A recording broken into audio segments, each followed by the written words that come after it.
Hello दोस्तों, नमस्कार। हमारे यूट्यूब चैनल में आप सभी का स्वागत है। एक नाच गीत सुना रही हूँ, आप लोग सुनिए कैसा लगता है। अच्छा लगे तो आगे बढ़ाइए। धन्यवाद। फूलवा बरसई मोरी आंगनवा के बटोरे नदी। फूलवा बरसई मोरी आंगनवा के बटोरे नदी के बटोरे नदी के बटोरे नदी। फूलवा बरसई मोरी आंगनवा के बटोरे नदी। फूलवा बरसई मोरी आंगनवा के बटोरे नदी। चारी महीना ठंडी का दिनवा, चारी महीना ठंडी का दिनवा। के ओढ़ावे ना नदी, के ओढ़ावे ना नदी। तोहरे भैया बिन रजैया के ओढ़ावे ना नदी। तोहरे भैया बिन रजैया के ओढ़ावे ना नदी। फूलवा बरसई मोरी आंगनवा के बटोरे नदी के बटोरे नदी के बटोरे नदी। फूलवा बरसई मोरी आंगनवा के बटोरे नदी। फूलवा बरसई मोरी आंगनवा के बटोरे नदी।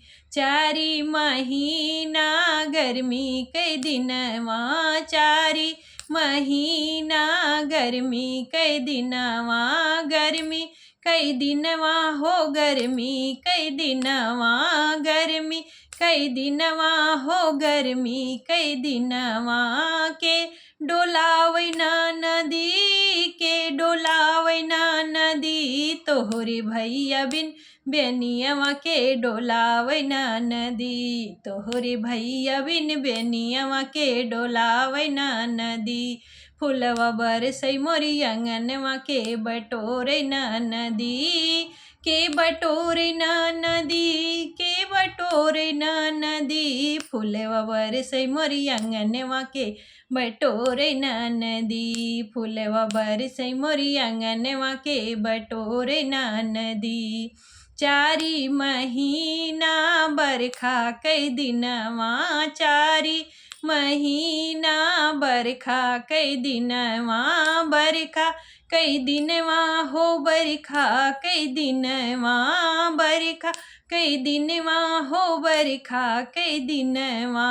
के छवावे ना नदी, के छवावे ना नदी। तोहरे भैया बिन बंगलवा के छवावे ना नदी। तोहरे भैया बिन बंगलवा के छवावे ना नदी। फूलवा बरसई मोरी आंगनवा के बटोरे नदी के बटोरे नदी के बटोरे नदी। फूलवा बरसई मोरी आंगनवा के बटोरे नदी। फूलवा बरसई मोरी आंगनवा के बटोरे नदी।